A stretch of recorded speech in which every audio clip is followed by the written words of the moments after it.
Bonjour à tous et à toutes. Bienvenue au Musée des Beaux-Arts de Montréal. Je suis Benoît Jaudoin, responsable des activités culturelles ici au musée. Je vous souhaite donc la bienvenue à cette conférence de Marie-Ève Marchand intitulée Femmes, design et identité. Vous avez compris donc que cette conférence s'inscrit ou accompagne, si vous voulez, l'exposition parallèle Une autre histoire du design qui est présentée au musée jusqu'au 28 mai prochain. C'est une exposition qui est commissariée par Jennifer Laurent, qui est ici conservatrice en art décoratif et design. C'est une exposition qui rassemble plus de 250 œuvres et objets de design réalisés par des femmes. Qui datent donc, les objets qui datent donc du milieu du 19e siècle jusqu'à nos jours. Chacun de ces objets-là raconte une histoire qui est importante à raconter. Raconte l'histoire de femmes qui sont inspirantes, des femmes entrepreneurs, des femmes qui ont su se tailler une place dans un milieu dominé par des hommes, souvent des femmes qui se situent aussi aux intersections de différentes situations de marginalité. C'est donc l'occasion, la programmation culturelle, de raconter plusieurs de ces histoires-là, et c'est dans cet esprit-là que nous présentons différentes conférences, rencontres, tables rondes. Le design, c'est aussi une forme d'expression, une occasion de faire valoir son point de vue, d'exprimer son identité.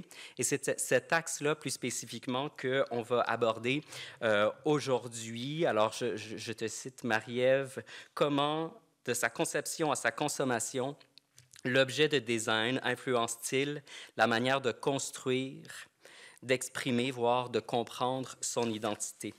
Nous allons, je fais un moment de publicité. Nous allons avoir un dernier rendez-vous dans le cadre de cette exposition-là ce vendredi, rendez-vous en ligne, une conservation qu'on appelle Midi Design entre Marie-Délie Desmarais, qui est conservatrice en chef ici au musée, et l'artiste mexicano-américaine Tania Aguinica. Donc, si ça vous intéresse, vous pouvez vous inscrire gratuitement sur le site web du musée. J'annonce également que toute la programmation sera aussi disponible en ligne sur notre site web, sur l'onglet Musée à la maison. Je voudrais aussi remercier nos partenaires, Fondation Michel de la Chenelière, aussi la Terra Foundation for American Arts, de même que nos partenaires publics habituels, donc le gouvernement du Québec, le Conseil des arts de Montréal et le Conseil des arts du Canada. Cette conférence-là va d'une durée d'un peu plus d'une heure, et ensuite il y aura une occasion pour vous de poser vos questions à la conférencière que je souhaiterais dès à présent présenter plus formellement. Alors, Marie-Ève Marchand est professeure adjointe affiliée au département d'histoire de l'art de l'Université Concordia. Ses recherches portent sur le collectionnement et la mise en exposition des arts décoratifs au musée et dans l'intérieur domestique au cours du long 19e siècle. Elle est co-éditrice de Design and Agency, Critical Perspectives on Identities, Histories and Practices chez Bloomsbury en 2020 et d'Interior Design and the Senses à Manchester University Press, qui est à paraître. Donc, sans plus tarder, je vous invite à accueillir Marie-Ève Marchand.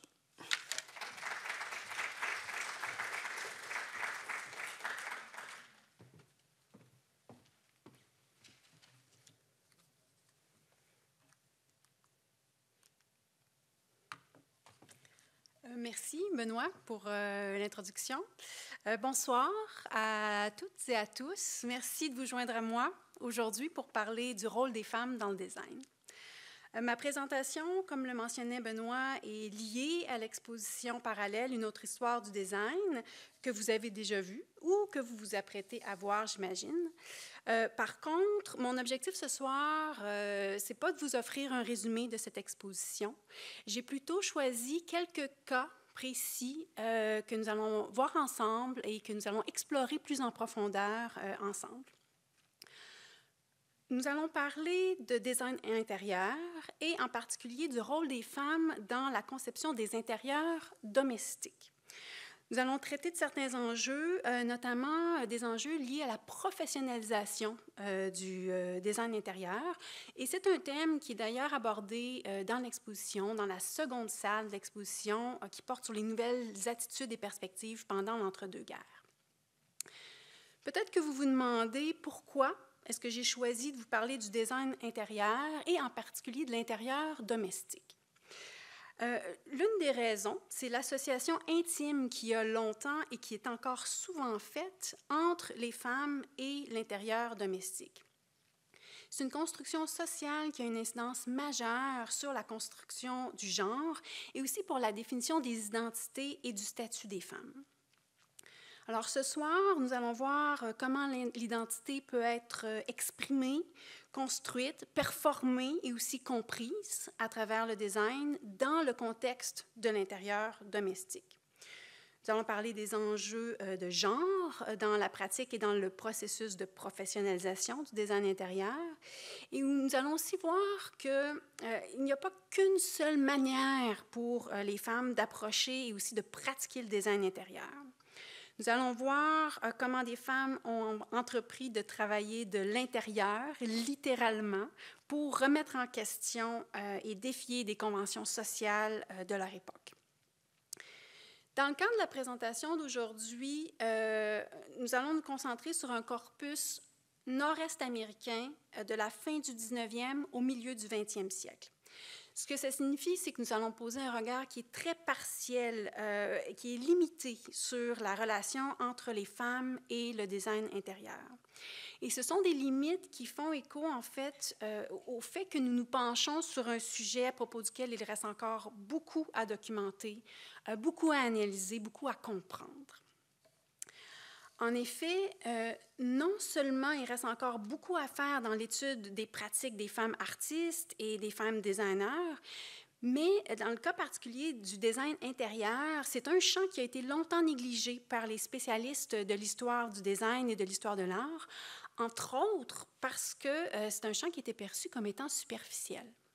Alors j'espère qu'à la fin de la présentation, vous serez d'accord avec moi sur le fait qu'il n'en est rien.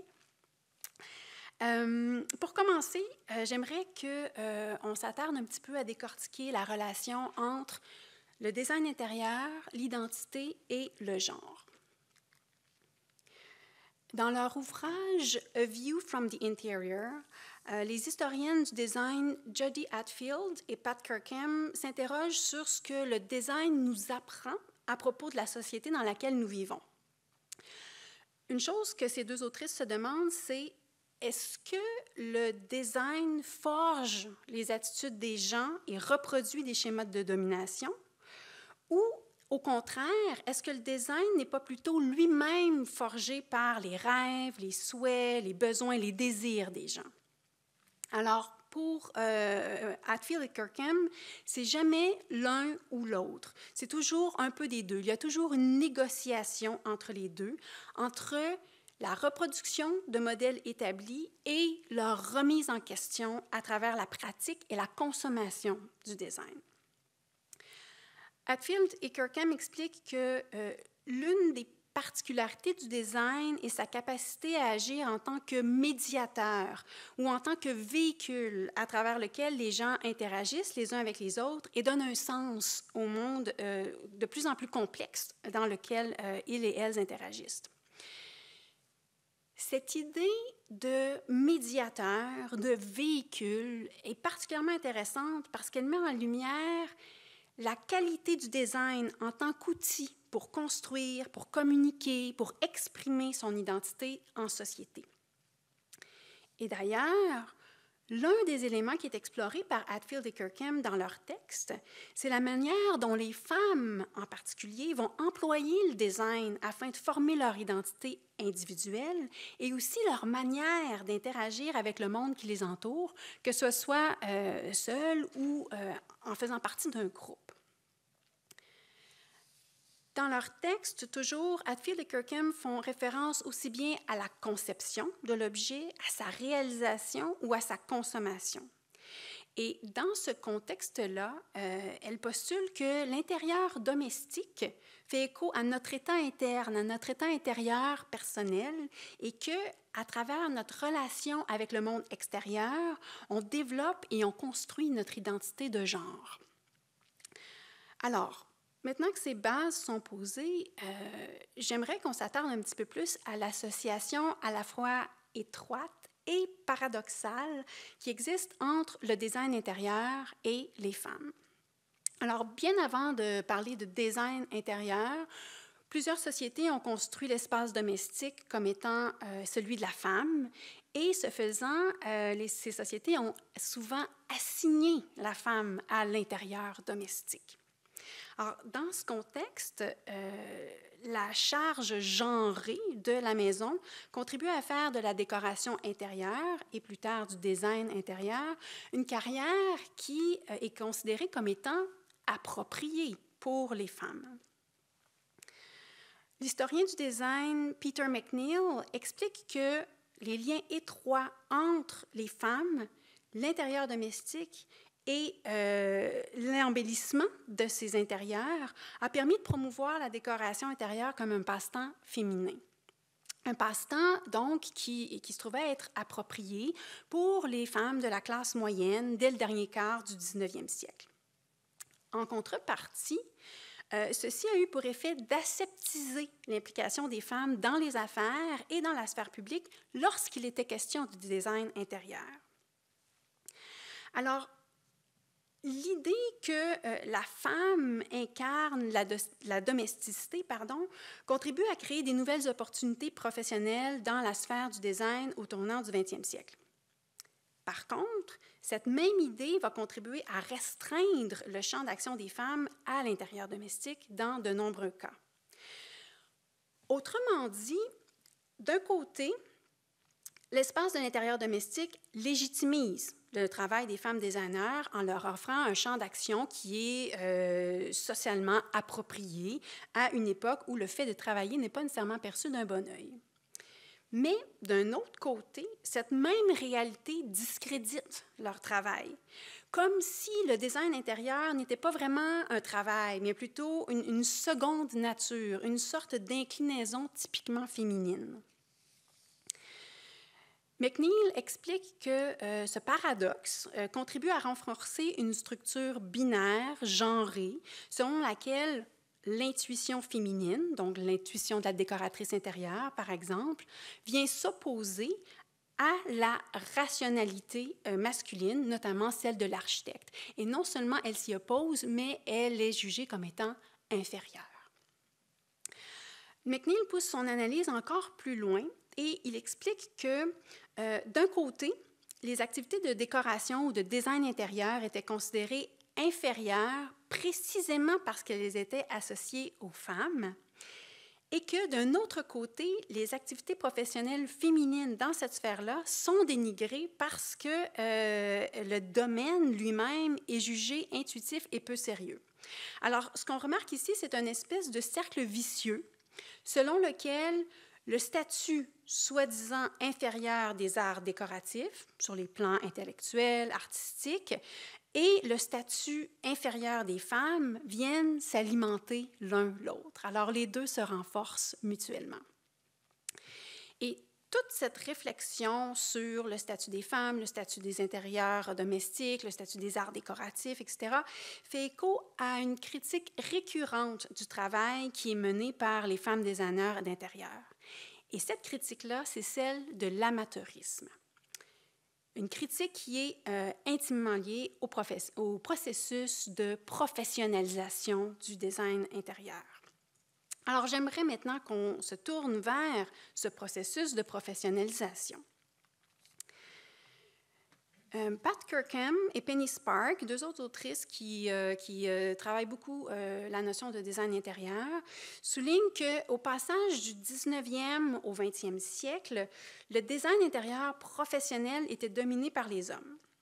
Donc, à l'époque, décorer des intérieurs domestiques et aussi des intérieurs publics, c'était un domaine typiquement masculin.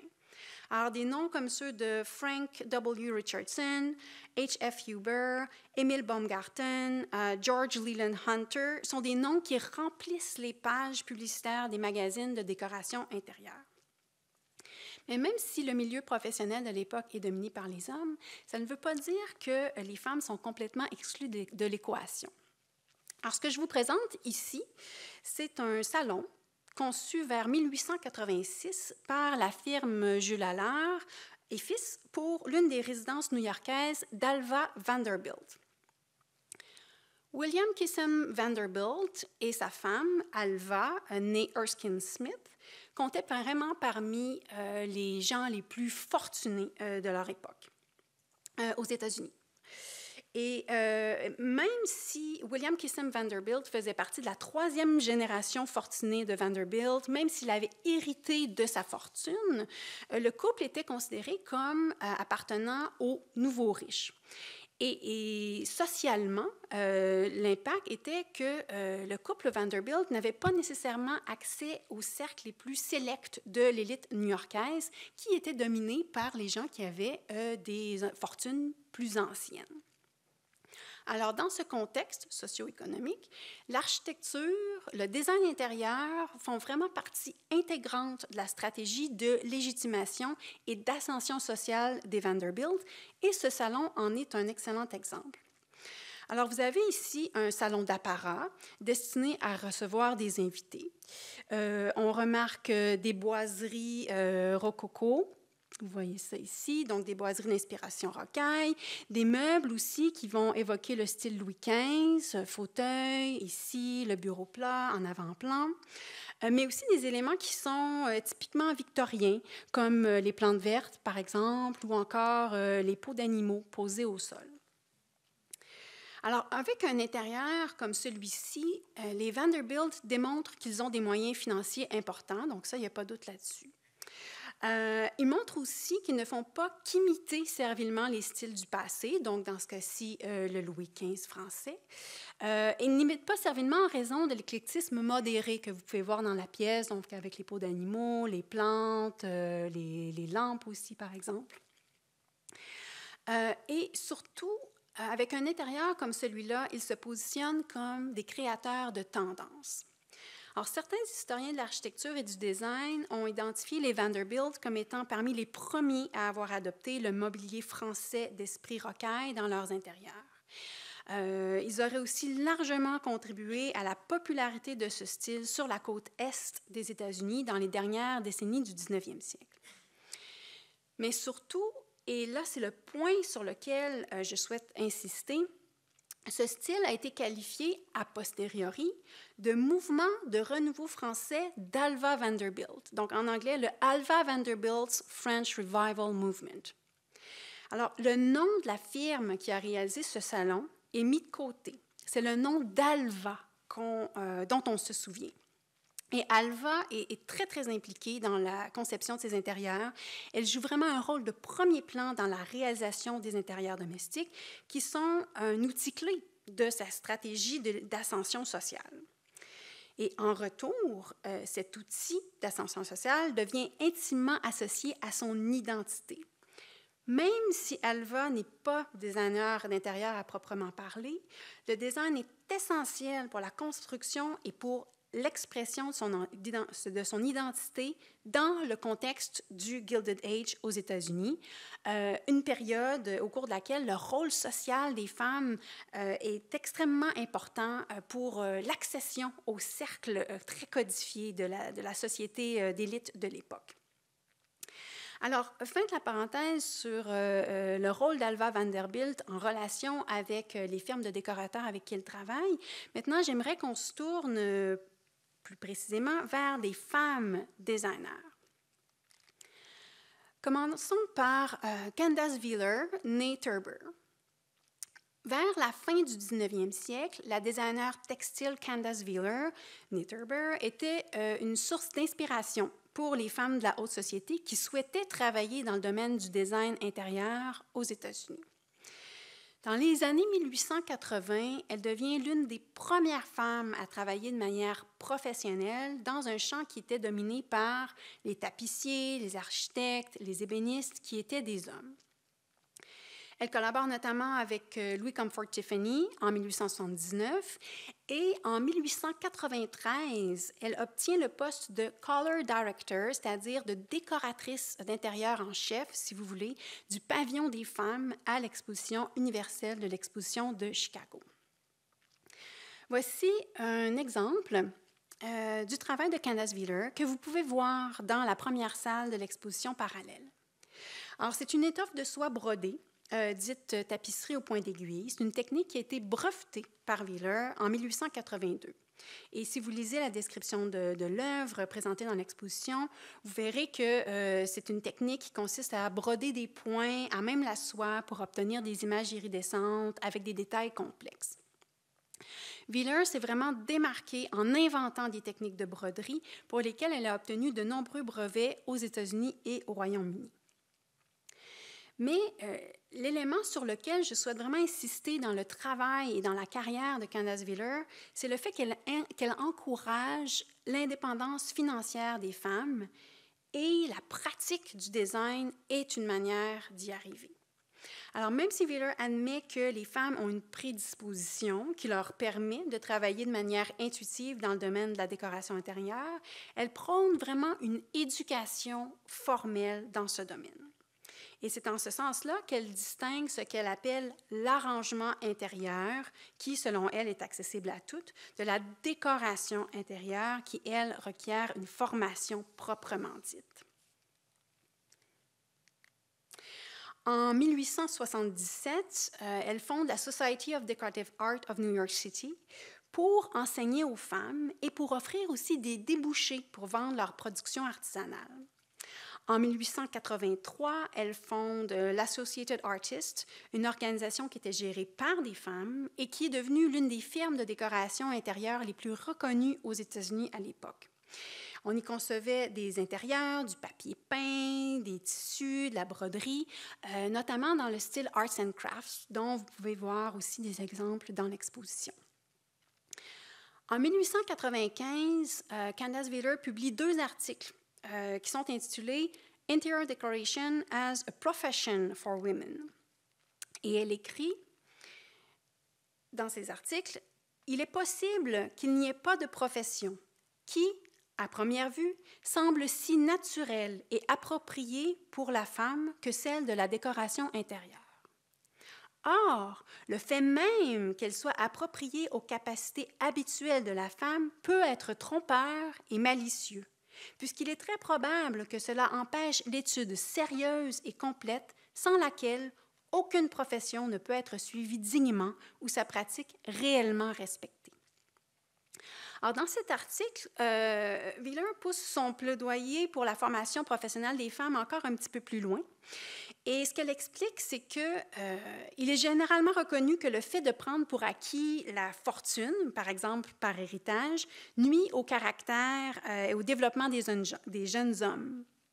Mais elle dit que, au contraire, il est très rare qu'on reconnaisse que l'attente confiante d'un mariage a le même effet nuisible, le même effet négatif sur le développement des jeunes femmes.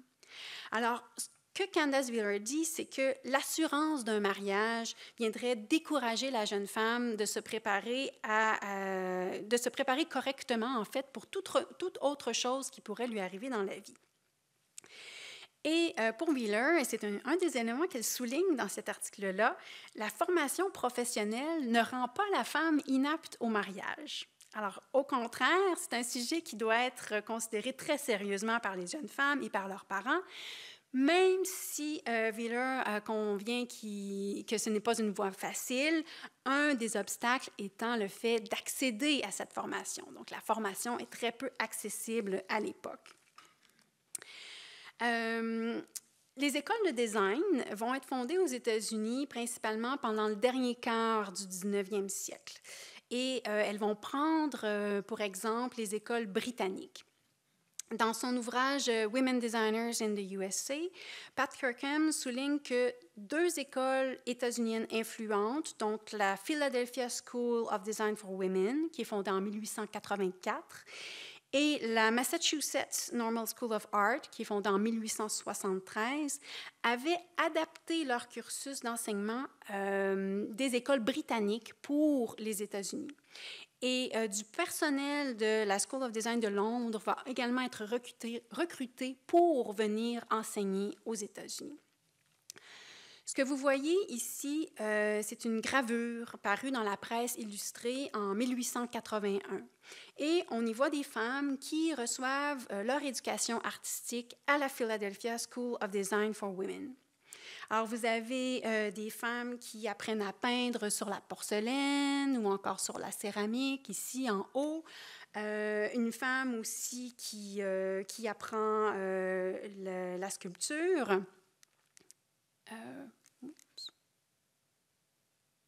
Ici.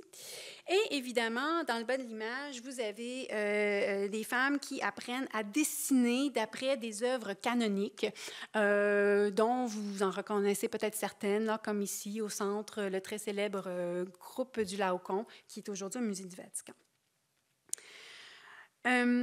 Kirkham souligne que l'essor des institutions d'enseignement, qui jouent un rôle clé dans le processus de professionnalisation du design intérieur, n'opère pas en vase clos.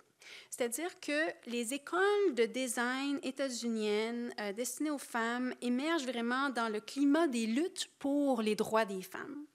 On pense notamment au droit à l'éducation, au droit à la formation professionnelle, mais au droit à l'emploi, mais aussi au droit de vote.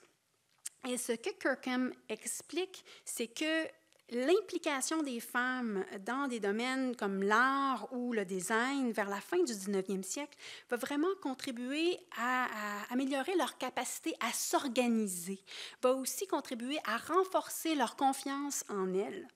Et ce sont des atouts qui, par la suite, vont pouvoir être transposés et être mis à profit dans des revendications sociales comme la revendication du droit de vote.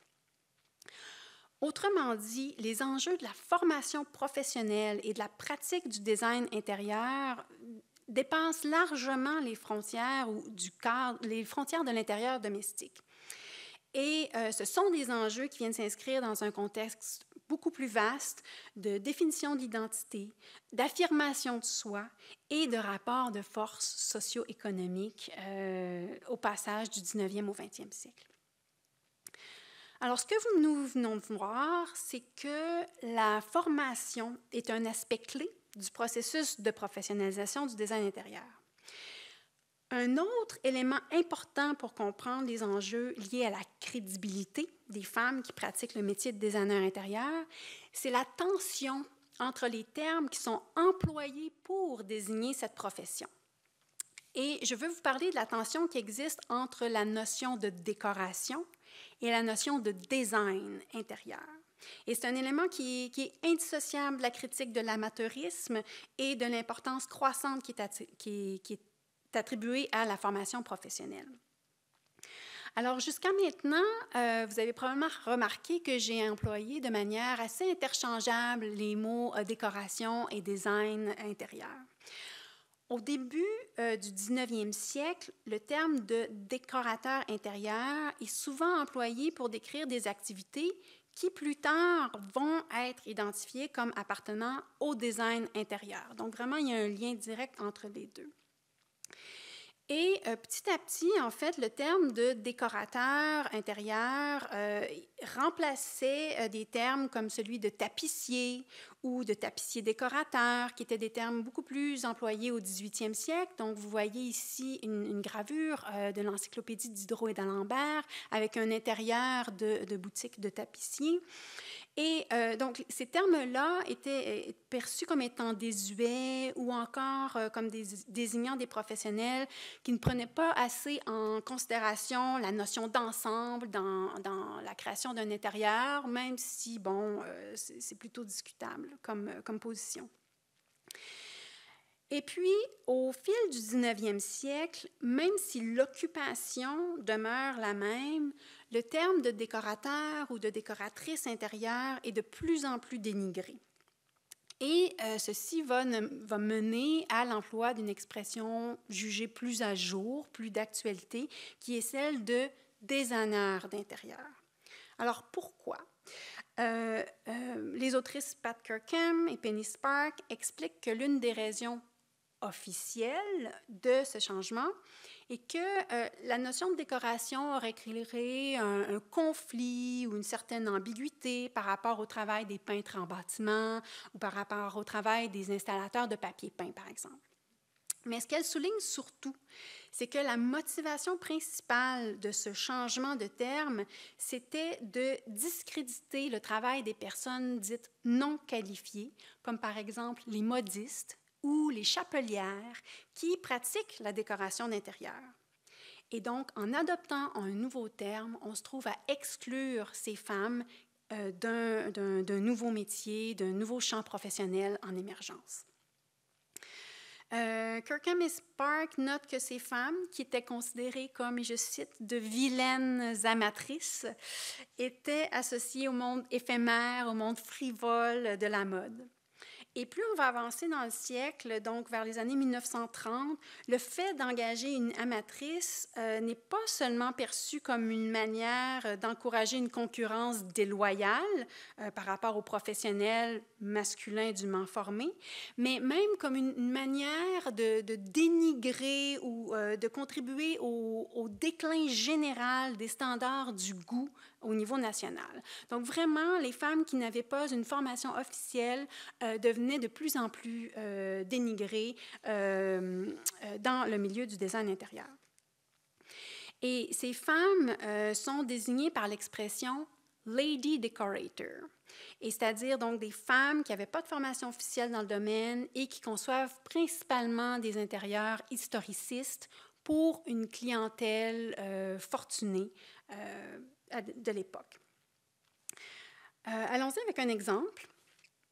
Elsie de Wolfe, l'une des designers qui est présentée dans l'exposition parallèle. Alors, d'abord actrice, Elsie de Wolfe va quitter le métier pour un autre espace de mise en scène, celui de l'intérieur domestique. Elle peut être considérée à la fois comme une pionnière du design intérieur et aussi comme une figure emblématique des Lady Decorators, puisque l'essentiel de ses qualifications professionnelles se résume à son style personnel et à son instinct.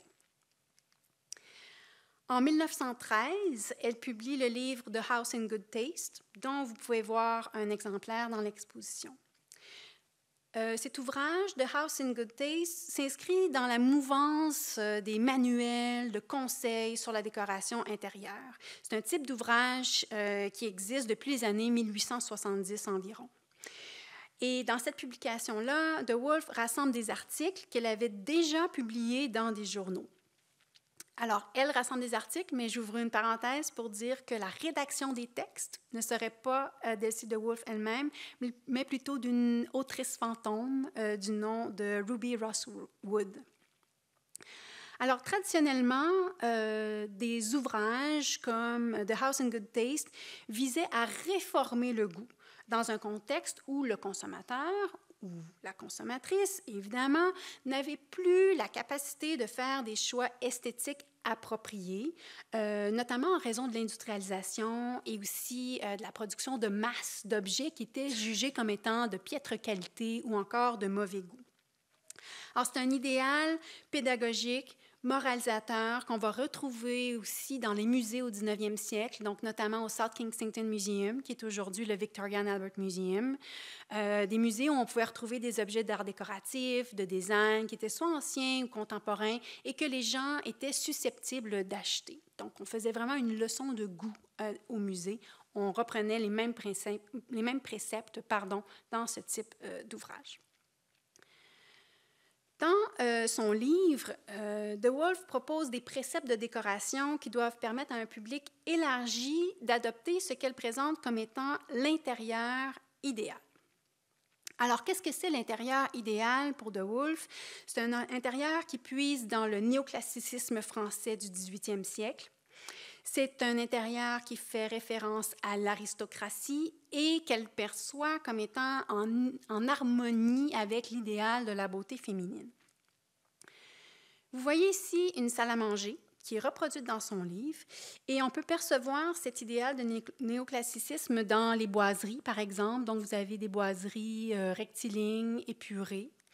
Vous pouvez aussi le percevoir dans le dossier des sièges. Donc, vous avez ici des chaises avec un dossier en médaillon légèrement incurvé, avec des piétements en fuseau, cannelé, des dés de raccordement qui viennent joindre le piétement à la ceinture de l'assise. Donc, des éléments vraiment du néoclassicisme français.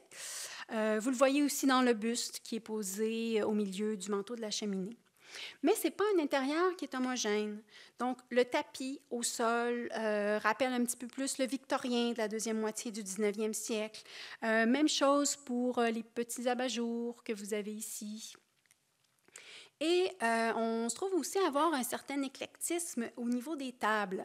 Donc, si vous regardez les motifs ici au niveau du pourtour du plateau ou de la ceinture de la table, ils sont différents des motifs que vous allez avoir ici pour la table d'applique qui est apposée au mur. Même chose pour les piétements. Ici, vous avez des piétements qui sont incurvés contre des piétements, un piétement ici qui est rectiligne. Et dans les deux cas, ces formes-là, ces motifs-là ne sont pas en harmonie avec la structure et les motifs des sièges. Donc, on se trouve vraiment à avoir un certain éclectisme. Alors, malgré la dimension vraiment élitiste et aussi historique du néoclassicisme français, De Woolf vient présenter ce style comme étant à la fois moderne et reproductible à grande échelle. Alors, comment le retour vers le 18e siècle français et vers les styles historiques de manière générale à cette époque-là peut être perçu comme une stratégie moderne de design intérieur dans les premières décennies du 20e siècle aux États-Unis. Alors, il y a deux choses ici. Il y a le rejet du passé, mais le rejet du passé récent, et aussi l'idéal de simplification. Alors, premièrement, si on pense au rejet du passé récent, en adoptant ce style-là, on prend position et on peut rejeter la tendance victorienne qui domine à la fin du 19e siècle. Alors, par exemple, dans la chambre de Mademoiselle Marbury, qui était la compagne d'Essie de Woolf, vous pouvez remarquer des murs clairs, un tapis assez simple avec un motif géométrique.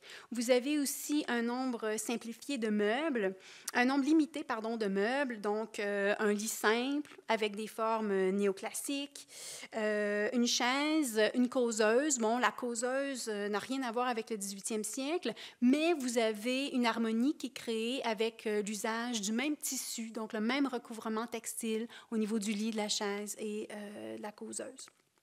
Donc, une certaine harmonie, une certaine unité qui est créée avec l'ensemble. Vous avez aussi une petite table d'appoint ici qui est tout à fait néoclassique dans la forme comme dans l'ornementation. Et de manière générale, on a un intérieur qui est relativement clair, qui est peu chargé, avec des composantes qui sont bien harmonisées. Et quand on compare cette image à cette autre image, on a vraiment une bonne idée de la simplification au niveau des formes et au niveau des volumes. Alors, ce que je vous présente, la deuxième image, c'est une illustration d'un boudoir qui est tiré d'un manuel de décoration publié à New York en 1881. Alors, vous avez beaucoup de meubles, beaucoup de textures différentes, des sièges très rembourrés, ici. Vous avez aussi des textiles qui sont très présents, jusque sur le manteau de la cheminée, ici. Vous avez beaucoup de bibelots, beaucoup d'objets dans la pièce, beaucoup de motifs différents. Alors, si on regarde, par exemple, le piétement torse du tabouret ici en avant-plan, le piétement géométrique du chevalet qui, lui, vient évoquer un petit peu l'idéal du japonisme, ou encore le piétement en sabre pour la chaise d'appoint, on a vraiment un éclectisme beaucoup plus considérable que ce qu'on peut avoir dans un intérieur d'Elsie de Wolfe. Et on sent une lourdeur générale, vraiment un enveloppement qui est typique des intérieurs victoriens. Donc, rejet du passé récent. Deuxième élément qui permet de comprendre pourquoi le retour vers le 18e siècle français peut être perçu comme une stratégie moderne de design intérieur, c'est le fait qu'Elsie de Wolfe en propose quand même une interprétation qui est simplifiée. Le mobilier français du 18e siècle était vraiment très codifié. Il y avait des hiérarchies importantes au niveau des différents types de sièges, par exemple. On avait une unité très poussée entre les sièges, les boiseries, notamment au niveau des couleurs, des motifs sculptés. Au 18e siècle, en France, dans les intérieurs vraiment de l'élite, évidemment, on retrouve ce qu'on appelle le meuble. Et le meuble, à l'époque, c'est un ensemble assorti de fauteuils, de chaises, de tabourets, voire même de lits, qui vont partager les mêmes motifs, les mêmes tissus de recouvrement, et tout ça parfaitement agencé aux couleurs de la pièce, aux tentures et même aux formes des boiseries. Et quand je dis agencé aux formes des boiseries, je veux dire, par exemple, la forme incurvée du dossier d'un siège pour venir épouser la courbure d'une pièce ovale, par exemple, ou encore un motif sculpté au niveau du dossier d'un siège qui vient s'imbriquer dans la boiserie au mur, donc même motif qui se complète. Évidemment, de Wolfe ne va pas aussi loin dans son usage des meubles du 18e siècle ou des meubles qui évoquent le 18e siècle, parce qu'on a beaucoup de copies à l'époque. Et elle propose vraiment une interprétation qui est beaucoup plus simplifiée, beaucoup plus libre de cette époque-là. Un autre élément que Penny Sparks souligne, c'est que pour de Wolfe, l'intérieur domestique, c'est une opportunité pour s'exprimer. C'est une opportunité d'identification personnelle pour la femme. Et cette approche-là est vraiment un engagement en faveur de la modernité du 20e siècle. Et dans ce contexte-là, la faveur que de Wolfe accorde au néoclassicisme français et son engagement à l'égard de la modernité ne sont pas deux éléments qui s'excluent, mais plutôt deux éléments qui se complètent. L'une des particularités du livre The House in Good Taste est le fait qu'il est rédigé à la première personne du singulier. D'ailleurs, la première image du livre, c'est une photographie d'Elsie de Wolfe elle-même, une photographie prise dans un de ses intérieurs domestiques personnels. Elle appose même sa signature, donc son autographe, sous la photo. Pour Penny Sparks, l'emphase que de Wolfe met sur elle-même et sur sa subjectivité en tant qu'autrice et designer vient rappeler en fait une stratégie de marketing des premiers designers de mode qui utilisaient leur nom pour vendre leurs créations. Et ce que Sparks souligne, c'est que en achetant ce livre-là, ce livre de conseils sur le décor intérieur, la consommatrice accède à un monde d'idéal, un monde de fantasmes. Et puisque cet univers-là se trouve individualisé, personnalisé à travers la figure de Wolfe, l'intérieur idéal, ce rêve devient beaucoup plus attrayant, beaucoup plus tangible parce que la consommatrice peut littéralement s'identifier à la figure de la designer qui est présentée dans l'ouvrage. Ce que je souhaite ajouter, notamment en lien avec cette photographie-là et aussi avec le passé d'actrice de Wolfe, c'est que l'intérieur domestique, c'est un espace qui est particulièrement propice pour la mise en scène de soi. C'est pas rare que l'intérieur domestique soit comparé à une scène, à un espace de performance socialement codifié, surtout au tournant du siècle. Et il y a des livres d'étiquette qui regorgent de conseils sur la manière de se comporter de manière plus ou moins formelle dans les différentes pièces de l'intérieur domestique. Il faut savoir comment s'adapter aux différents espaces. Il faut aussi savoir comment interagir avec les objets qui meublent l'espace pour éviter les faux pas sur le plan social. Penny Sparks souligne, par contre, que la mise en scène de The Wolf est porteuse d'une certaine ambiguïté. Alors, ce que ça signifie? Dans certains cas, The Wolf se présente avec des photographies de ses propres résidences. Donc, lorsqu'elle présente des photographies de ses propres résidences, elle se présente comme une amatrice qui peut être émulée par toutes les femmes qui n'ont pas nécessairement les moyens de s'offrir les services d'un ou d'une professionnelle. Mais dans d'autres cas, les photographies vont être celles d'intérieur que Elsie de Wolf a réalisées pour des clientes fortunées, donc à titre de professionnelle qui gagne sa vie avec la pratique du design intérieur. Et les photographies ne sont pas nécessairement identifiées. Donc, en brouillant volontairement la frontière entre le personnel et le professionnel, De Wolf s'adresse vraiment à un large public. Elle envoie aussi un message, le message qu'en suivant ses conseils, on peut émuler les classes socio-économiques supérieures et gravir les échelons. Et je rappelle ici que dans le contexte du Gilded Age aux États-Unis, donc des années 1865 à 1900 environ, les nouvelles fortunes se forment extrêmement rapidement et on assiste à des ascensions sociales fulgurantes, comme dans le cas des Vanderbilt dont j'ai parlé au début de la présentation. En suivant les conseils qui sont présentés dans The House in Good Taste, il devient possible de cristalliser un nouveau statut social, donc dans le cas des nouvelles richesses, par exemple, ou alors de créer une version améliorée de soi-même ou une version idéalisée de soi-même. Et Sparks souligne que le lectorat féminin est encouragé à embrasser la modernité en prenant le contrôle de leur environnement matériel et en créant des espaces domestiques qui expriment leur propre individualité. Et ça, c'est un idéal qui va être rendu possible en raison du lien étroit, voire même intime, qui a été construit entre la figure de la femme et l'intérieur domestique. En plus d'être critiquée parce qu'elle représente l'archétype de la Lady Decorator, Elsie de Wolf est aussi critiquée parce qu'elle avait du succès dans une sphère considérée comme la chasse gardée des designers masculins, celle des contrats pour les intérieurs publics. Ce que vous voyez ici, ce sont deux pièces du Colony Club de New York, qui est le premier club privé fondé par des femmes et pour des femmes à New York en 1903. Elsie de Wolf se voit confier la réalisation du décor intérieur du Colony Club. Et avec cette commande, elle rompt avec les conventions de l'époque pour l'aménagement des clubs privés. Dans les clubs pour hommes, on va retrouver des murs de boiserie, souvent assez sombres, des fauteuils en cuir imposants.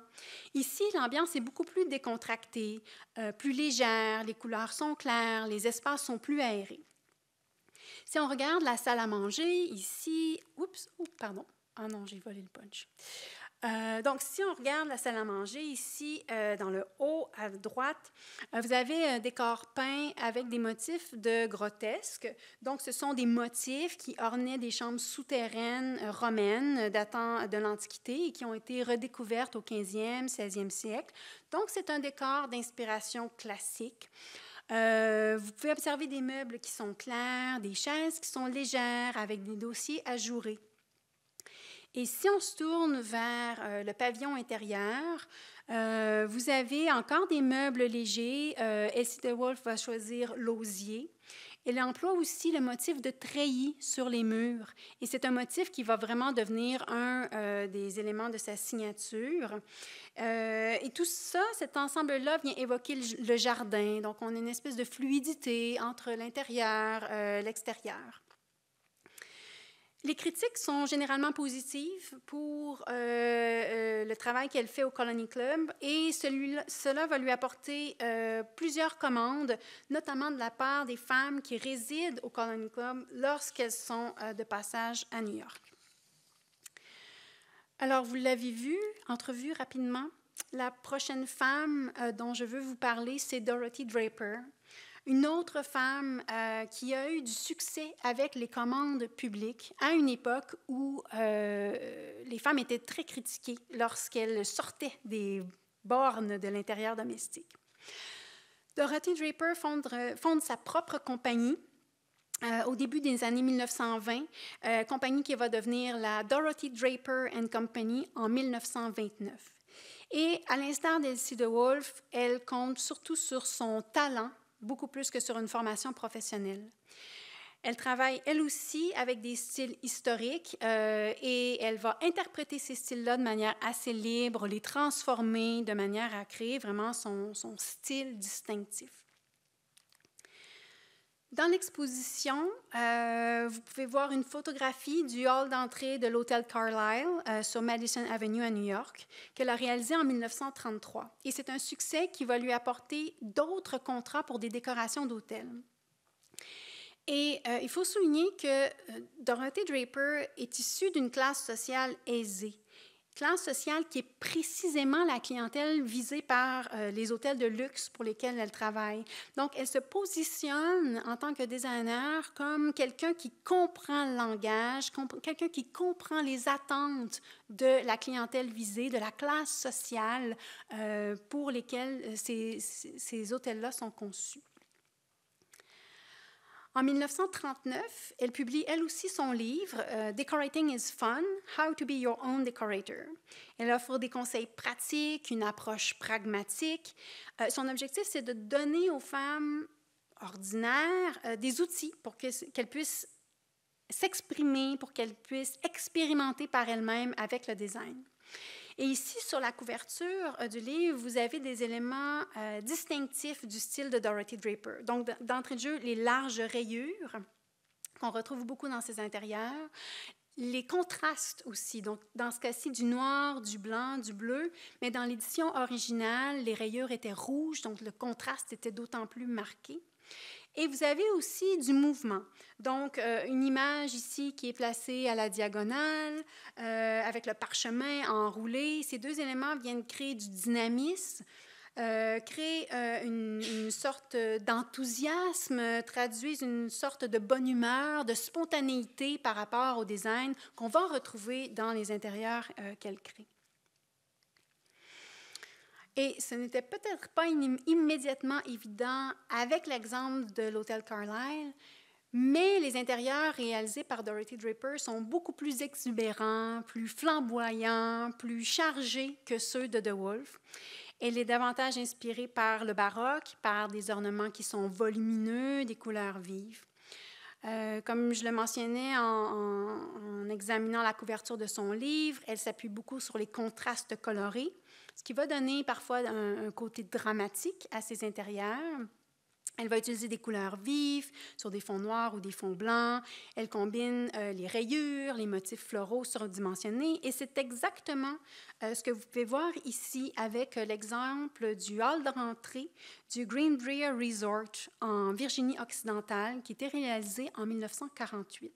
Donc, vous avez des rayures verticales turquoises qui viennent contraster avec le papier peint fleuri, papier peint dont le motif est le motif rhododendron, qui est créé par la compagnie de Dorothy Draper en 1948, expressément pour cet hôtel.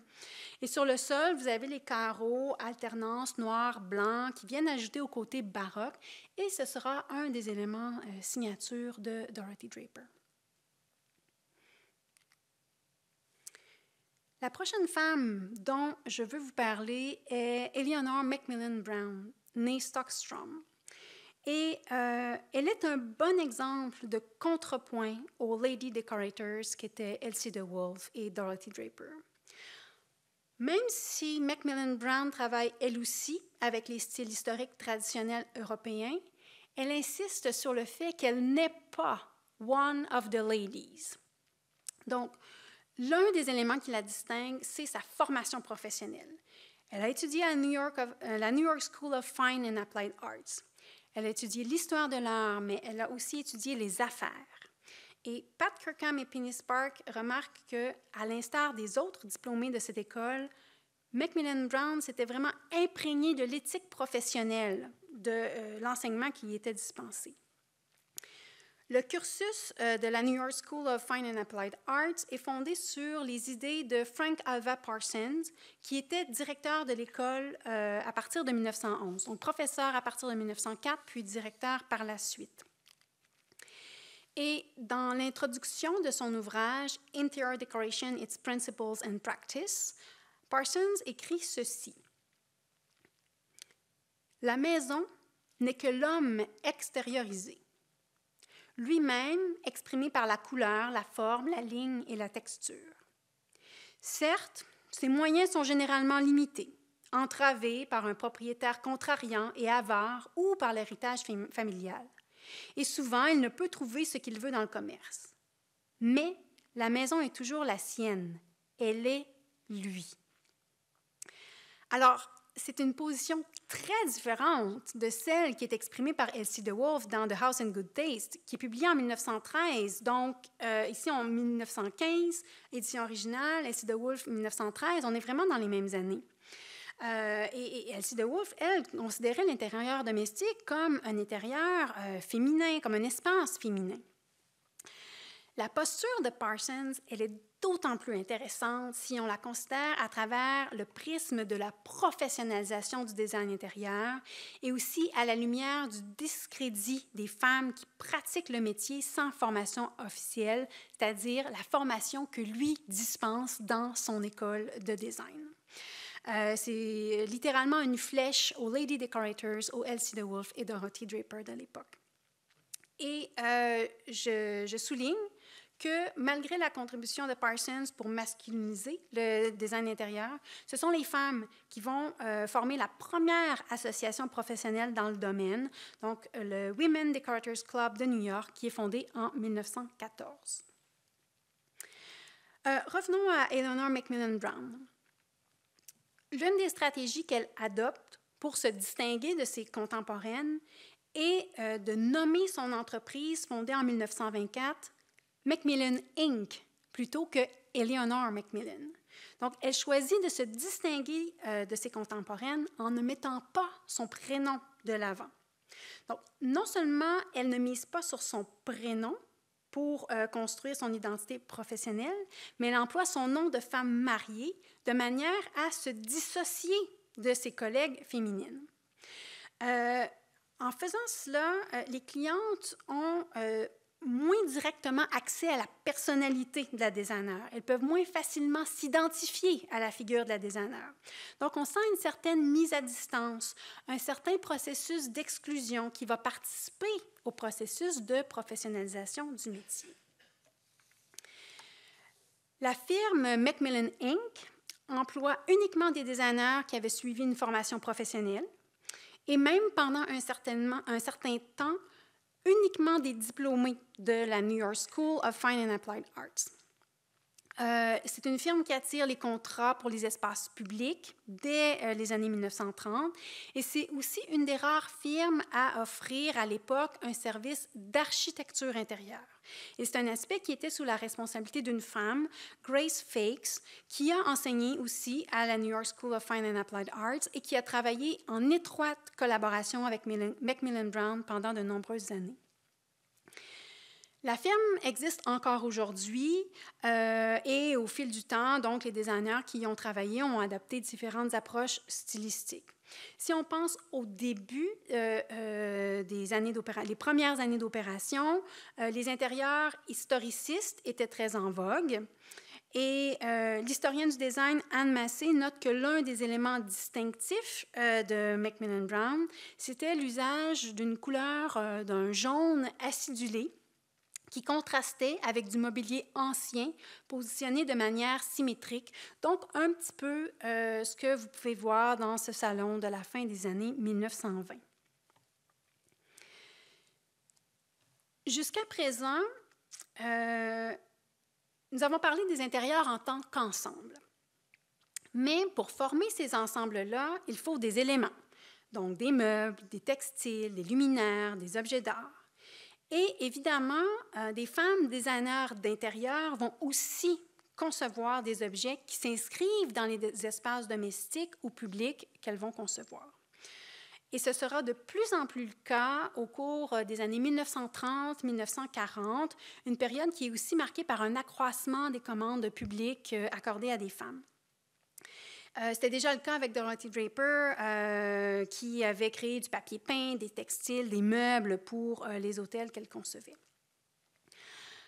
J'aimerais qu'on passe à un autre exemple, celui d'Anne Carlu, qui est aussi connue sous le nom d'Anne Natasha Carlu, née Pecker, dont une œuvre est présentée dans l'exposition, mais malheureusement, je n'ai pas de portrait d'elle à vous présenter.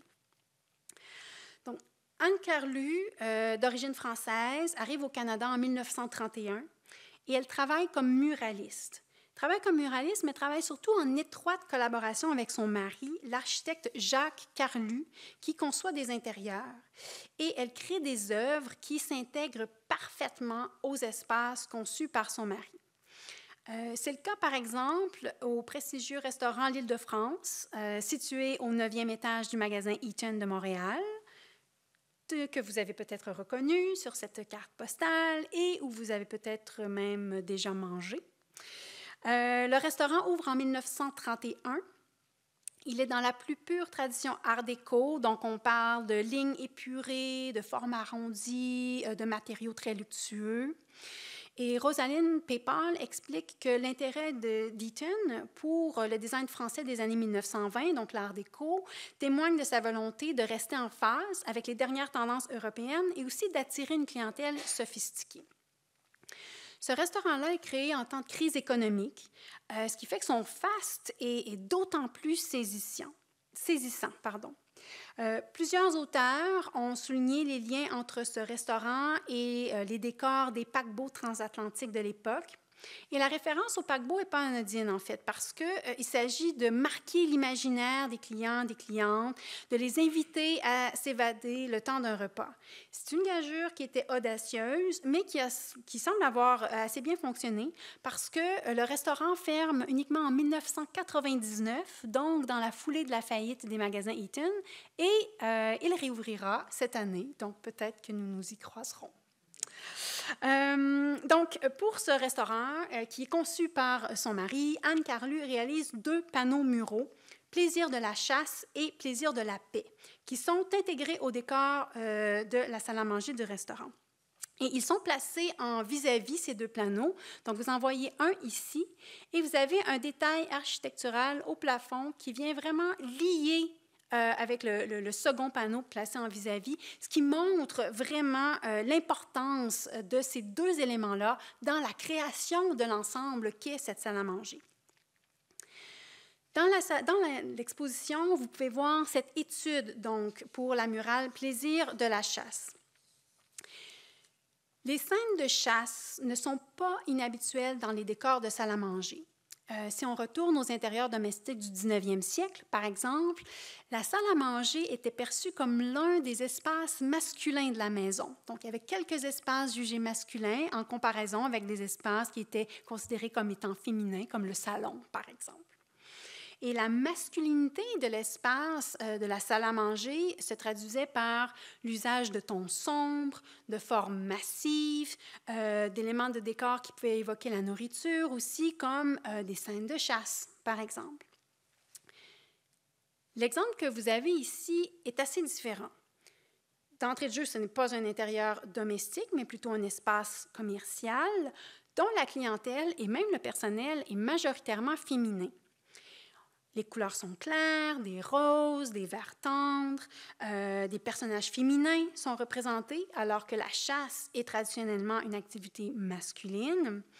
On perçoit aussi une certaine sensualité dans les poses, malgré la simplification des volumes qui est typique de l'art déco. Tout au long de sa carrière, Anne Carlu travaille en collaboration avec son mari. Alors, si vous faites des recherches sur son œuvre, vous constaterez assez rapidement qu'il est beaucoup plus facile de trouver des informations sur le travail de son mari que sur le sien. Ce n'est rien de nouveau, vous me direz, mais la situation maritale a une incidence sur le développement de la carrière des femmes designers et surtout sur les possibilités qui s'offrent à elles. Donc, dans certains cas, le mariage ouvre des portes, permet d'accéder à des commandes ou encore à des cercles desquels la femme aurait été exclue, même si ça ne signifie pas que son travail est toujours reconnu, n'est-ce pas? Et dans d'autres cas, en fait, c'est le contraire et le mariage va mettre fin à une carrière ou en réduire les possibilités, malheureusement. Une autre femme qui a travaillé au design d'intérieur et à la conception de meubles est la Québécoise Jeannette Meunier-Biélé. Jeannette Meunier-Biélé étudie à l'École des beaux-arts de Montréal à la fin des années 1920. Et alors qu'elle est encore à l'école, son travail va être remarqué par Émile Lemieux, qui dirige alors le département de la décoration chez Eaton. Il la recrute, elle cesse ses études pour aller travailler chez Eaton de 1928 à 1931, précisément au moment où le restaurant du 9e est en cours de réalisation. Les années 20 sont vraiment une période de croissance importante pour la compagnie Eaton. Et pendant ces années au sein de la compagnie, Meunier-Biélé participe à la création du studio L'Intérieur moderne. Donc, vous voyez l'entrée ici. Et dans ce studio, L'Intérieur moderne, différentes pièces de l'intérieur domestique sont mises en scène. Et ça, c'est une stratégie qui rappelle vraiment le modèle muséal de la Period Room, un modèle qui est adopté dans de nombreux grands magasins en Europe, aux États-Unis. Les pièces qui sont présentées dans l'intérieur moderne sont sans surprise dans l'esprit art déco. Rosalind Paypal, qui était anciennement conservatrice des arts décoratifs ici au Musée des beaux-arts de Montréal, explique que les pièces qui étaient regroupées autour de la galerie centrale, que vous pouvez voir sur cette image, comprenaient par exemple la chambre de lecture ou de repos de l'homme moderne, la chambre d'un adolescent, la chambre d'une fillette ou encore chambre à coucher des maîtres, un espace assez théâtral avec un grand lit posé sur un piédestal enchâssé dans une alcôve. En mai 1929, Meunier-Biélé publie un bref article dans la Revue moderne où elle fait référence aux espaces qu'elle a mis en scène chez Eaton. Et elle établit vraiment un lien direct entre la simplicité, la fonctionnalité et le plaisir dans les pièces qu'elle qualifie de décorées d'après la manière contemporaine. Elle écrit « Le public, qui s'attendait à un assemblage de lignes compliquées et bizarres, fut agréablement surpris et se rendit compte que la décoration moderne, bien comprise, peut être une chose très artistique, très sympathique même, et qui répond admirablement bien à notre arrangement de vie. » Ce bureau, qui est présenté dans l'exposition, est un exemple de l'idéal de simplicité prôné par Meunier-Biélé. Jeannette Meunier, épouse André Biélé, un artiste d'origine suisse, en 1931. Ils séjournent en Europe pendant leur voyage de noces et Meunier-Biélé s'y familiarise avec les créations européennes contemporaines, notamment avec les créations du Bauhaus. De retour à Montréal, elle quitte la compagnie Eaton, elle s'établit à son propre compte en tant que designer d'intérieur et elle crée du mobilier particulièrement audacieux pour les intérieurs domestiques québécois de cette époque-là. Vous le lirez en visitant l'exposition, ce bureau est un rare exemple de l'influence du Bauhaus sur le design canadien à une époque où les styles français et anglais prédominent. On perçoit l'influence du mobilier en tubulure d'acier conçu par l'architecte et designer d'origine hongroise Marcel Breuer, qui a étudié puis ensuite enseigné au Bauhaus et dont je vous montre ici la chaise modèle B33. Dans les deux cas, vous pouvez remarquer une fluidité des lignes, l'aspect épuré, l'aspect aéré du meuble, surtout au niveau du piétement en porte-à-faux pour la chaise. Le bureau qui est proposé par Meunier-Biélé rompt littéralement avec la tradition. Nous ne sommes plus du tout dans les renouveaux historiques et nous ne sommes même plus dans le luxe traditionnel de l'art déco. C'est un bureau qui est beaucoup plus léger visuellement que le mobilier en bois traditionnel du Québec. On retrouve un idéal de fonctionnalité et aussi un potentiel de standardisation, de production en série. Au Québec, on va retrouver du mobilier un petit peu dans cet esprit-là, dans les hôpitaux au début du siècle, donc un endroit où les enjeux de fonctionnalité, de durabilité, de propreté sont particulièrement importants. Mais c'est vraiment audacieux pour l'intérieur domestique. Et Meunier-Biellé est tellement en avance sur son temps qu'elle va avoir du mal à trouver de la main-d'œuvre qualifiée pour réaliser ce bureau. Elle se tourne vers les ouvriers d'une entreprise aéronautique de Montréal pour le réaliser. Ici, vous voyez le bureau en contexte, c'est-à-dire dans l'appartement des Meunier-Biellé sur la rue Peel en 1933. Et sur le mur, juste ici, au-dessus du bureau, vous pouvez voir une peinture d'André Biellier qui représente une chaise en bois de style traditionnel rural. Et le contraste était peut-être délibéré. Alors, selon l'anecdote, au moment de leur mariage, Jeannette aurait demandé à son mari de sortir sa collection de mobilier traditionnel québécois de la maison et de la ranger dans un entrepôt. Donc, peut-être un clin d'œil ici iconoclaste à l'intérieur moderne ou encore un hommage à une collection qui a été mise à l'index, qui sait. En plus du mobilier en verre et en métal, Meunier-Biellé va utiliser des matériaux innovateurs comme le plywood, par exemple, pour créer des meubles comme des bibliothèques. Donc, un autre geste audacieux dans la production de meubles pour les intérieurs domestiques. La carrière de Meunier-Biellé est d'assez courte durée. En 1936, son mari obtient un poste à l'Université Queen's à Kingston. Elle l'accompagne et elle dédie une très grande partie de son temps à leurs 4 enfants. Donc, on retrouve moins de ses créations à partir de cette époque-là. Le dernier exemple dont j'aimerais vous parler aujourd'hui est celui de l'architecte-designer Florence Knoll, née Schust. Florence Knoll conçoit à la fois du mobilier, des intérieurs domestiques et aussi des espaces commerciaux. Elle aussi est très inspirée par le Bauhaus dans son travail et elle côtoie de près des acteurs très influents de cette école. Certaines des créations de Florence Knoll sont devenues des incontournables du design du 20e siècle et sont encore en production aujourd'hui. Florence Knoll étudie dans les grandes écoles aux États-Unis, en Europe aussi, et elle se tourne vers le design intérieur et vers le design de meubles après avoir travaillé puis épousé Hans Knoll, qui dirigeait une firme d'ameublement. Donc, ensemble, ils vont développer la firme Knoll Associates, dont Florence est vice-présidente à partir de 1946. La firme Knoll Associates produit en série des meubles parmi les plus iconiques du milieu du 20e siècle. Et je vous en ai apporté quelques exemples ici que vous reconnaissez probablement. Donc, le fauteuil Barcelona de Mies van der Rohe, designé en 1929 et dont la production va être assurée par l'entreprise Knoll Associates puis Knoll International à partir de 1953. Vous avez aussi le fauteuil diamant ici en haut d'Harry Bertoia, designé en 1952 puis fabriqué à partir de 1953, ou encore la chaise tulipe de l'architecte finlandais Eero Saarinen, conçue en 1956-57. En plus d'être vice-présidente de la firme Knoll Associates, Florence Knoll est aussi directrice du département de design intérieur de la compagnie, la Knoll Planning Unit.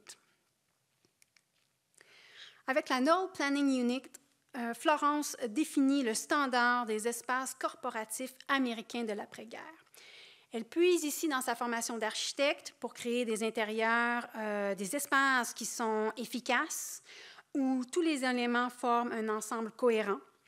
Elle est d'ailleurs une pionnière dans ce qu'on pourrait décrire comme étant la planification totale de l'espace.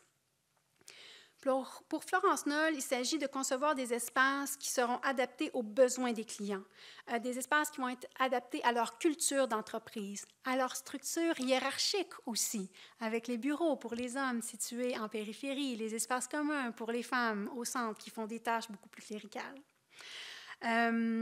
Florence Knoll va être responsable de la création de bureaux pour certaines des plus grandes compagnies américaines comme IBM ou General Motors. Et ce que vous voyez ici, ce sont les bureaux de la Connecticut General Life Insurance, conçus entre 1954 et 1957. Donc, vous remarquez l'importance des lignes simples qui se rencontrent à 90 degrés, la répétition des modules aussi qui crée un rythme, l'uniformité dans le mobilier, dans l'aménagement, tout est en ordre, bien organisé, à sa place, dans un idéal de fonctionnalité. Florence Knoll conçoit aussi des meubles, donc avec des designs qui sont épurés, des lignes qui sont souvent géométriques, des finis luxueux.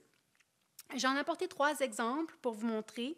Donc, une table à café en haut à gauche, un modèle qui est produit avec des piétements de différents finis ou des plateaux de différents matériaux. Donc, ici, le plateau est en bois de rose. C'est un modèle créé en 1954 qui est encore disponible aujourd'hui. La table ovale, ici, avec un plateau de marbre, un piétement en acier chromé à 4 branches disposées en étoile, un modèle qui est créé en 1961, avec encore une fois différents finis, différents matériaux pour le plateau et qui est encore produit aujourd'hui. Et le tabouret empilable, modèle 75, créé en 1948, qui est lui aussi encore disponible aujourd'hui, vendu sous le nom de Hairpin Stacking Table et que vous pouvez commander sur le site Internet de la compagnie Knoll. Donc, la table, les tabourets, j'ai pris les images sur le site transactionnel de la firme. Vous pouvez les commander encore aujourd'hui si vous avez envie de les avoir dans vos propres intérieurs domestiques. J'aimerais prendre une petite minute pour regarder en arrière, pour considérer le chemin parcouru de Candace Wheeler, qui encourageait les femmes à suivre une formation adéquate pour être indépendantes financièrement, jusqu'à Florence Knoll, qui dirige une firme de design internationale avec des succursales aux États-Unis, en France, en Allemagne. Donc, quand on regarde l'écart entre le travail accompli par ces 2 femmes, on voit vraiment le chemin qui a été parcouru en l'espace d'une 50aine d'années par des femmes au sein d'une profession pour laquelle elles n'avaient pratiquement pas accès au début du siècle.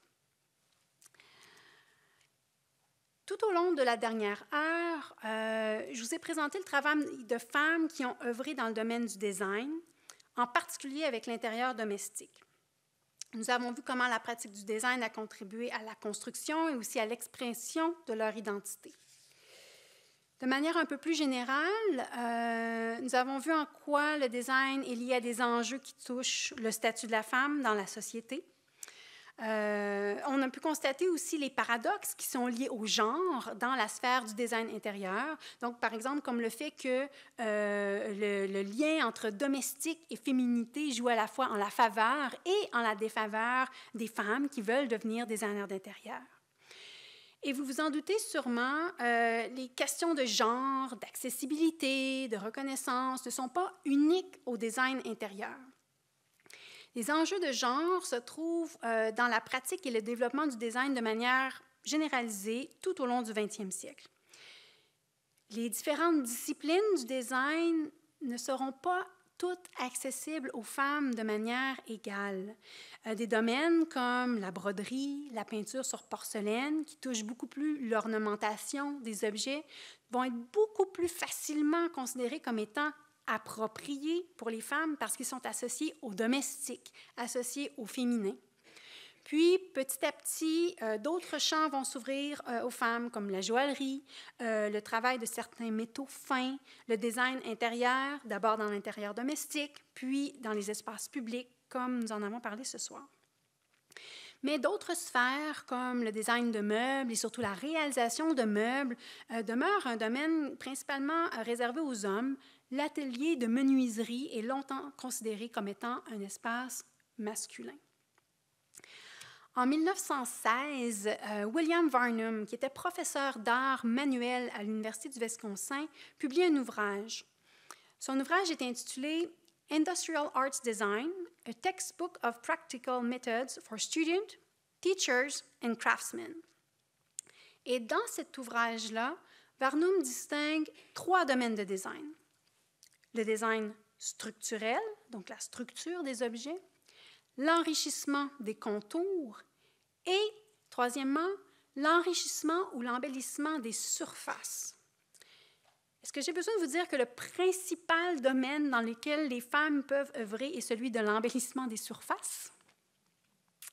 Dans cet esprit-là, la contribution des femmes à la conception et aussi à la production de meubles est longtemps réduite à l'ornementation, qu'elle soit peinte ou sculptée. Et l'historien de l'art, Edward Cook, a essayé de comprendre les raisons pour lesquelles le travail des femmes dans le design a longtemps été réduit à l'embellissement des surfaces. Selon lui, l'une des raisons est que les opportunités d'éducation offertes aux femmes, donc vraiment on se trouve à la base, l'éducation offerte aux femmes s'appuie sur l'idée reçue que les femmes auraient un soi-disant penchant inné pour les ornements, notamment les ornements floraux. Et cet intérêt-là des femmes pour l'embellissement des surfaces tiendrait au fait que, aux yeux des femmes, l'ornement permettrait de rendre plus explicite la valeur artistique d'un objet. Évidemment, il s'agit de stéréotypes, mais des stéréotypes qui ont largement contribué à la définition des carcans de genre dans les arts et dans la société de manière générale. Et ces carcans-là ont aussi des implications économiques. Ce que Cook souligne, c'est que, étant donné que les salaires versés aux femmes étaient moins élevés, des objets qui étaient très chargés en ornement pouvaient rester abordables. Donc, les gens pouvaient continuer à en acheter. Puis, en éclipsant et même en diabolisant l'ornement, le design dit moderne contribue à effacer la contribution des femmes dans le design. Est-ce que c'est terminé? Est-ce que je dois quitter? Ça sonne? Donc, voilà, je disais qu'avec le design moderne, on contribue à effacer, donc on diabolise l'ornement, on criminalise l'ornement, même si on pense à l'ouvrage d'Adolphe Loos, Ornament and Crime, et on contribue donc à effacer la contribution des femmes dans le design. Et ce que Penny Spark déplore, c'est qu'on ne leur donne pas nécessairement une nouvelle place. Spark souligne que l'architecte moderniste a l'ambition de créer un intérieur où tout est coordonné. L'occupant n'a plus qu'à occuper l'espace, à y accomplir les activités anticipées pour lui ou pour elle dans la demeure. Et l'idée de décorer l'intérieur, de l'embellir, de le personnaliser, n'a plus lieu d'être. C'est une idée qui appartient au passé. Avec des architectes comme Charles-Édouard Jeanneret, dit Le Corbusier, par exemple, on assiste à cet essor de l'idéal de standardisation et de rationalisation des intérieurs et aussi des équipements qui meublent les intérieurs. Donc, pour Le Corbusier, l'intérieur est une machine à habiter. Plus largement, Spark insiste sur le fait que l'importance accordée à la science, à la technologie, à la rationalité dans le développement du modernisme a contribué à l'instauration d'un paradigme culturel masculin dans la demeure. L'idée de design en tant que processus, donc processus qui permet de déterminer la forme des bâtiments et des biens, s'ancre vraiment dans un idéal de rationalité, dans une culture masculiniste qui n'est pas toujours propice aux femmes ou à l'expression d'une certaine féminité. Pour conclure, j'aimerais souligner que la reconnaissance du travail des femmes designers est aussi un enjeu très important. Aujourd'hui, nous avons parlé d'une poignée de femmes qui ont laissé leur marque et qui sont connues par leur nom pour leur création dans le domaine du design intérieur. Et tout au long du 20e siècle, les femmes ont travaillé dur pour obtenir de la visibilité. Elles ont créé leur propre firme. Elles ont cherché à obtenir des contrats de clients prestigieux. Elles ont fait paraître des publicités dans des magazines, dans des journaux. Elles ont participé à des concours, des expositions locales, des expositions internationales. Elles ont écrit dans les journaux, elles ont publié des livres même. mais la reconnaissance du travail individuel de chacune, la visibilité qui leur est accordée n'est pas toujours évidente. Et c'est encore plus le cas dans certains domaines, comme le design textile ou le design industriel notamment, où c'est souvent la firme plus que l'individu qui va recevoir le crédit pour la création des objets. Donc, il reste encore beaucoup à faire pour documenter le travail des femmes designers, pour reconnaître le travail des femmes designers et surtout pour le rendre visible. Et je terminerai en vous invitant à visiter l'exposition si ce n'est pas fait encore, puisque c'est vraiment un effort dans cette direction de rendre le crédit et de rendre le travail des femmes designers visible. Merci beaucoup.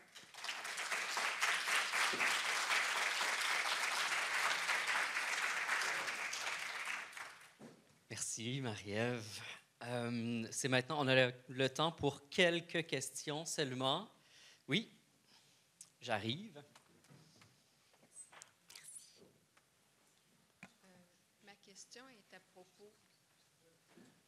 est à propos de Jeannette Meunier-Bieler.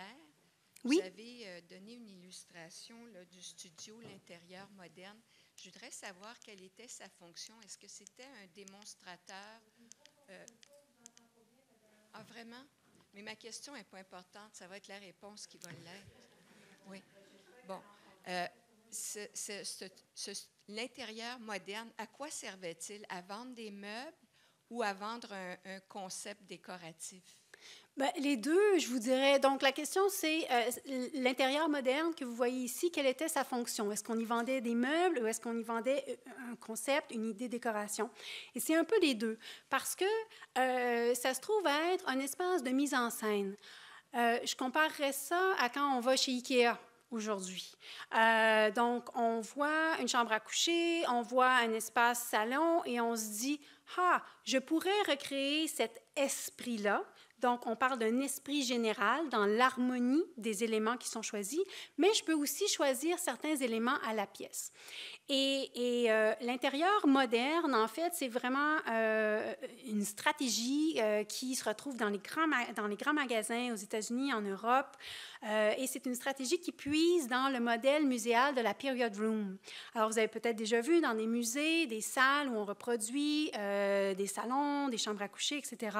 Donc, ce sont des mises en scène d'objets qui sont placés de façon à recréer un intérieur domestique et qui ont différentes fonctions.